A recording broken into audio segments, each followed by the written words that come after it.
Réserviste, troubles psychiatriques. Qui est le suspect des fusillades de Lewiston aux États-Unis? Le tireur des fusillades de masse survenues mercredi à Lewiston, dans l'État du Maine, était toujours recherché par les autorités ce jeudi matin.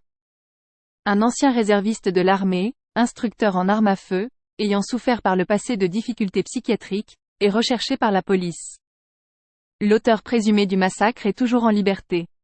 Robert Card, 40 ans, est suspecté d'être l'auteur de 2 fusillades de masse dans un bowling et un restaurant de Lewiston, la deuxième plus grande ville de l'État du Maine dans le nord-est des États-Unis. Selon la police locale, plusieurs centaines d'agents sont mobilisés dans les opérations de recherche. Le nombre de victimes n'a pas encore été officialisé. Il pourrait s'élever à au moins 22 morts et entre 50 et 60 blessés, selon Robert McCarthy, un élu de Lewiston interrogé sur CNN. L'agence de presse américaine Associated Press fait quant à elle état de 16 morts et de dizaines de blessés, selon des informations communiquées par les forces de l'ordre. La police du comté d'Androscoggin a diffusé 2 photos du tireur actif, identifié comme Robert Card. Sur des images issues de vidéosurveillance également diffusées par les autorités, on voit un homme, vêtu d'un haut marron et d'un pantalon bleu foncé, armé d'un fusil de type semi-automatique qu'il avait épaulé. Ses motivations restent inconnues à ce stade.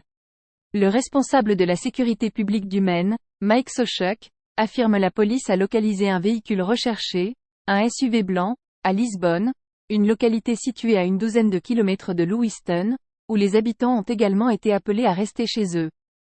Robert Card n'était pas dans le véhicule, selon des informations de presse.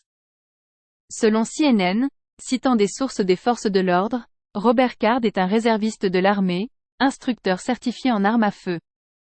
Dans l'avis de recherche, il est indiqué qu'il a récemment fait état de problèmes de santé mentale, incluant le fait d'entendre des voix, et aurait menacé de s'en prendre à une base de la garde nationale américaine dans la ville de Saco, à environ 70 km au nord de Lewiston.